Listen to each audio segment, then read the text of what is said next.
আসসালামু আলাইকুম ওয়া রাহমাতুল্লাহি ওয়া বারাকাতুহু। বিসমিল্লাহির রহমানির রহিম। নাহমাদুহু ওয়া নুসাল্লি আলা রাসূলিল কারীম, আম্মা বা'দ।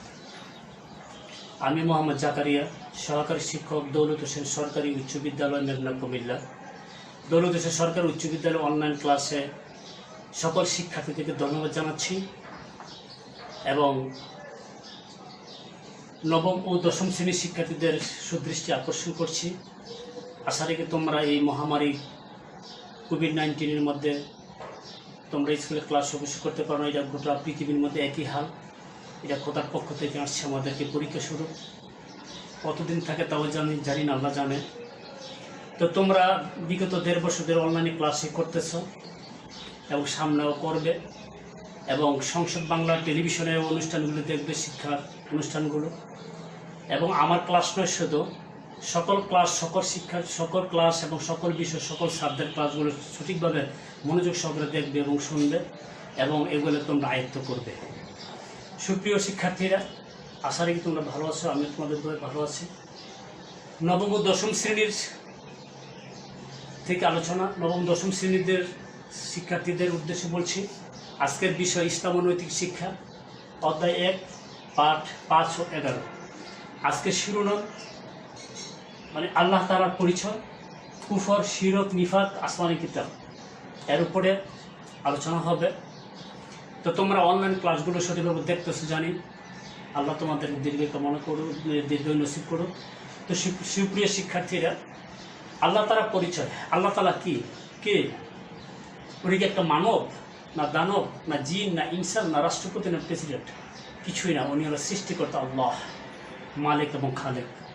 তার সাথে তুলনা নেই, তার সাথে কোনো তুলনাই হয় না, সমতুল্যই হয় না। উনি আসমান এবং জমিন সৃষ্টির যা কিছু আছে, ৮০,০০০ মাখলুকাত, সব কিছুকে আল্লাহ তাআলা সৃষ্টি করেছেন। এই সৃষ্টিগুলা কেউই করতে পারবে না পৃথিবীতে। কোনো নবী রাসূল না, কোনো পীর মাশায়েখ না, কোনো রাজা বাদশাহ না, কেউ এগুলো বানাইতে পারবে না আল্লাহ তাআলা ছাড়া। যিনি বানানোওয়ালা, আল্লাহ তাআলা সৃষ্টি করেছেন। আল্লাহ হচ্ছেন মালিক, আল্লাহ খালেক, আল্লাহ হচ্ছে সৃষ্টিকারী, সৃষ্টিকর্তা, সৃষ্টির স্রষ্টা। সৃষ্টির বস্তু আমরা, সৃষ্টির বস্তু আমরা, স্রষ্টার বস্তু আমরা।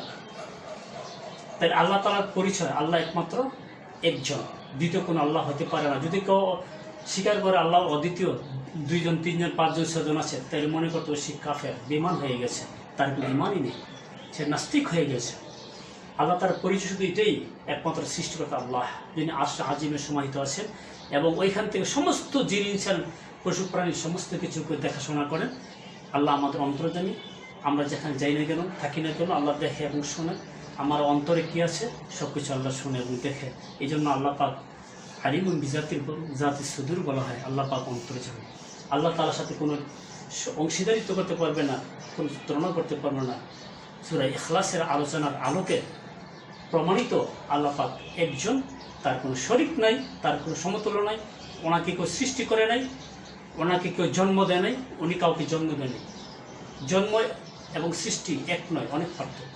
জন্ম বলতে দুনিয়ার জন্ম, দুনিয়ার মানব জিন ইনসানকে জন্ম দেওয়া, এটা হলো বিয়ে শাদীর মাধ্যমে। এটা আর সৃষ্টিকর্তা অনেক অনেক পার্থক্য। এটার সাথে এটা কোনো তুলনা হতে পারে না। যেমন আল্লাহ তাআলা বলেন, কুল হুয়াল্লাহু আহাদ, হে নবী আপনি বলুন তিনি আল্লাহ এক, অদ্বিতীয়। আল্লাহুস সামাদ, আল্লাহ কারো মুখাপেক্ষী নন। লাম ইয়ালিদ ওয়া লাম ইউলাদ ওয়া লাম ইয়াকুল লাহু কুফুয়ান আহাদ, সকলেই তার মুখাপেক্ষী, তিনি কাউকে জন্ম দেননি এবং তাকে জন্ম দেয়নি এবং তার সমতুল্য কেহ নেই। আল্লাহ তাআলা স্বয়ং সম্পূর্ণ সত্তা, তিনি অনাদি অনন্ত, তিনি চিরস্থায়ী ও চিরবিরাজমান। যেমন আল্লাহ তাআলা বলেন, ওয়াল আউয়াল ওয়াল আখির ওয়াজ যাহির ওয়াল বাতিন ওয়া হুয়া বিকুল্লি শাইইন আলিম।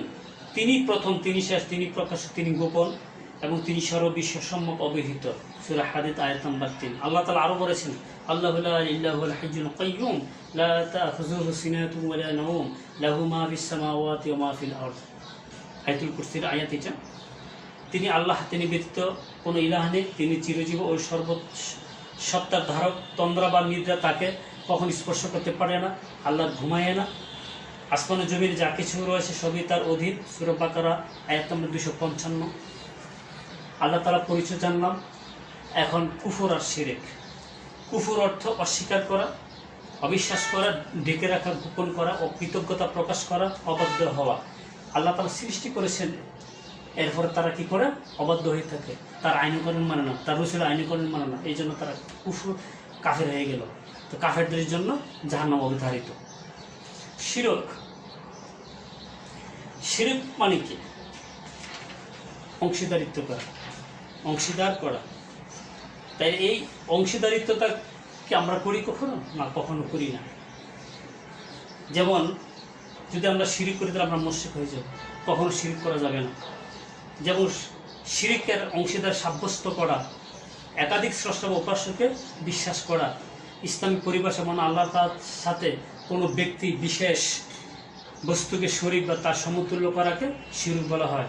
যে ব্যক্তি শিরক করে তাকে বলা হয় মুশরিক। শিরক হলো তাওহীদের বিপরীত। আল্লাহ তাআলা স্বয়ং শিরকের ধারণা খণ্ড করেছেন। তিনি বলেন, কুল হুয়াল্লাহু আহাদ, হে নবী আপনি বলে দিন আল্লাহ কি এক ও অদ্বিতীয়। এরপরে আবার আল্লাহ তাআলা কি বলেছেন? লাইসা কামিসলি শাইউন, কোনো কিছুই তার সদৃশ্য নয়। সূরা আশ-শূরা। এখানে আল্লাহ তাআলা আরো বলেছেন পবিত্র কোরআনুল কারীমের মধ্যে, লাউ কানা ফীহিমা আলিয়াতুন ইল্লাল্লাহু লা ফাসাদাতা, যদি কোথাও বা আসমান জমিনে যদি আল্লাহ ছাড়া আর অদ্বিতীয় কোনো থাকতো, আল্লাহ ছাড়া আর কোনো কিছু থাকতো, আল্লাহ ছাড়া আর কোনো ইলাহ থাকতো, তাই উভয় ধ্বংস হয়ে যেত। যেমন আল্লাহ তাআলা আরো বলেছেন, ইন্না শিরকা লা যুলমুন আযীম, শিরক অত্যন্ত কি? শিরক কি? শিরক হলো চরম একটা জুলুম কাজ, অত্যন্ত নিকৃষ্ট একটা কাজ। যেমন আল্লাহ তাআলা আরো বলেছেন, ইন্নাল্লাহা লা ইয়াগফিরু আইয়ুশরিকা বিহি ওয়া ইয়াগফিরু মা দুনা যালিকা লিমান ইয়াশাউ, নিশ্চয়ই আল্লাহ তাআলা তার সাথে শিরক করার অপরাধ ক্ষমা করেন না। আল্লাহ পাক কবিরা সুগের গুনাহ ক্ষমা করতে পারে, কিন্তু শিরক পাপ, শিরক গুনাহ কখন ক্ষমা করবেন না। যেমন পীরদের কাছে সেজদা দেওয়া, এটাও শিরিক। মাদারের সেজদা দেওয়া, এটাও শিরিক। এগুলো কখন আমরা যেন না করি। যেমন ইন্নাহু মান ইউশরিক বিল্লাহি ফাকাদ হারামাল্লাহু আলাইহি জান্নাত ওয়া মাওয়াহুন নার, যে ব্যক্তি আল্লাহর সাথে শিরক করবে আল্লাহ তার জন্য অবশ্যই জান্নাত হারাম করে দেবেন এবং তার আবাসস্থল হবে জাহান্নাম। সূরা মায়েদা আয়াত নাম্বার 72। সুপ্রিয় শিক্ষার্থীরা, এখন নিফাক ও আসমানি কিতাব নিয়ে আলোচনা করব। নিফাক মানে কপটতা, বন্ডামি, প্রতারণা, ধোঁকাবাজি, দ্বিমুখী ভাব। মানে এক কথা হলো মুনাফিকি। মুনাফিক শব্দটা একটু নরম শব্দ, কাফের শব্দটা বিকট শব্দ, কিন্তু আসলে কাফেরদের চেয়ে মুনাফিকের স্থান একদম নিম্নস্থলে। কাফেরদের চেয়ে নিকৃষ্ট হলো কি? মুনাফিকরা। যেমন রাসূলুল্লাহ সাল্লাল্লাহু আলাইহি ওয়াসাল্লাম বলেছেন যে মুনাফিকরা, আমি মুনাফিকদেরকে যে ভয় পাই, ভয় আমি কাফেরদেরও কখনো পাই না। কারণ মুনাফিকরা হলো এমন একটা খারাপ মানুষ, তারা বিভিন্ন ধরনের বিভিন্ন বেশ দৌড়ে। মুনাফিকরা কাফেরদের কাছে কাফেরের বেশ, মুসলমানদের কাছে মুসলমানদের বেশ। এমন তারা ইসলাম এবং ধর্ম, কোরআন হাদিসের খুবই কি করে? ক্ষতি করে, কোরআন হাদিসের ক্ষতি করে, মুসলমানদের ক্ষতি করে। তাদের স্থান হলো জাহান্নামের নিম্নস্তনীয় আয়াত। যেমন মুনাফিক 3 প্রকার। যখন কথা বলে মিথ্যা কথা বলে, ওয়াদা করলে ভঙ্গ করে, এবং কোনো কিছু গচ্ছিত রাখলে, কোনো কিছু আমানত রাখলে তা কি করে? খেয়ানত করে। যেমন আল্লাহ তাআলা বলেন, আল্লাহু ইয়াশহাদু ইন্নাল মুনাফিকিনা লাকাযিবুন, আল্লাহ সাক্ষ্য দিচ্ছেন মুনাফিকরা নিঃসন্দেহে মিথ্যাবাদী। সূরা মুনাফিকুন আয়াত নম্বর 1। যেমন সুপ্রিয় শিক্ষার্থীরা, এখন আলোচনা আমি সংক্ষেপে করলাম, এখন আসমানি কিতাব নিয়ে আলোচনা করবো। আসমানি কিতাবটা তোমরা পূর্ব পড়ে আসছো যে আসমানি কিতাব সাধারণ দুনিয়ার কোনো কিতাব বই আল্লাহ প্রদত্ত নয়।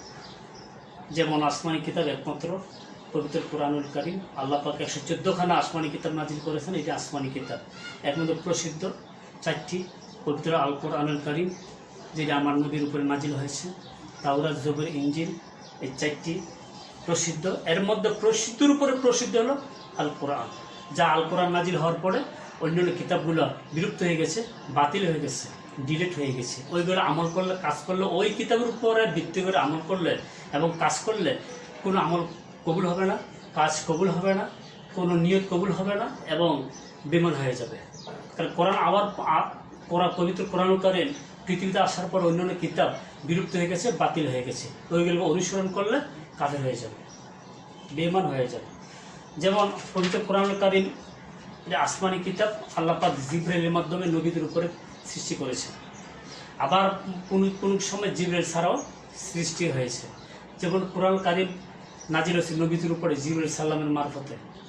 এইটা হলো ওহী, ওহীর মাধ্যমে নবীদের উপরে কোরআন কারীম নাজিল হয়েছে। এটা হলো আসমানি কিতাব। আমরা আসমানি কিতাব, যেমন কিতাব শব্দের অর্থ লিপিবদ্ধ, লিখিত বস্তু। আসমানি কিতাব, আসমানি কিতাব মানে বস্তু, আসমানি পবিত্র একটা বস্তু, আল্লাহ প্রদত্ত নবীজির উপরে নাজিলকৃত, জিবরাইলের মাধ্যমে নাজিলকৃত যে বস্তু, এটি আসমানি কিতাব। যেমন ইসলামী পরিভাষায় যেমন কিতাব আল্লাহ তাআলা মানবজাতির হিদায়াতের জন্য দিক নির্দেশনা স্বরূপ নাজিল করেছেন, তাকে আসমানি কিতাব বলে। আসমানি কিতাবের বিষয়বস্তু, যেমন আসমানি কিতাব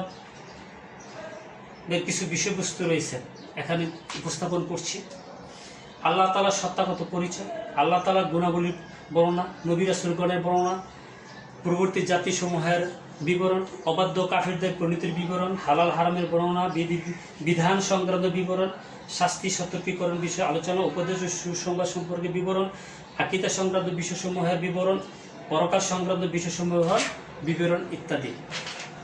যেমন আসমানি কিতাব সর্বনিম্ন 104 খানা। 100 খানা হলো ছোট কিতাব, 4 খানা হলো কি বড় কিতাব। যেমন তাওরাত মুসা আলাইহিস সালামের উপরে নাজিল হয়েছে, জাবুর দাউদ আলাইহিস সালামের উপরে, ইনজিল ঈসা আলাইহিস সালামের উপরে, আর কোরআন আমার বিশ্বনবী মুহাম্মদ রাসূলুল্লাহ সাল্লাল্লাহু আলাইহি সাল্লামের উপরে। আর 100 খানা নাজিল হলো কাদের উপরে? 100 খানা কাদের উপরে নাজিল হয়েছে? যেমন 4টা তো আমার নবী মুসা আলাইহিস সালাম, দাউদ, ঈসা, মুহাম্মদ সাল্লাল্লাহু আলাইহি সাল্লাম। আমার 100 খানা কার উপরে তৈরি হয়েছে, নাজিল হয়েছে? যেমন হযরত আদম আলাইহিস সালামের উপরে 10 খানা সহিফা নাজিল হইল, ছোট কিতাব। ঈসা আলাইহিস সালামের উপর 50 খানা সহিফা নাজিল হয়েছে। ইব্রাহিম সাল্লামের উপরে 10 খানা সহিফা নাজিল হয়েছে। ইদ্রিস আলাইহিস সালামের উপরে 30 খানা সহিফা নাজিল হয়েছে। এ হলো 100 খানা।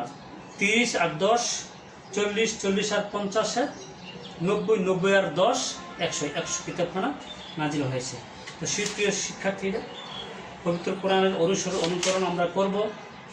আমরা এর উপরে ভিত্তি করে সমস্ত কাজই দুনিয়ার সমস্ত কিছু প্রাধান্য দেব কোরআনের উপরে।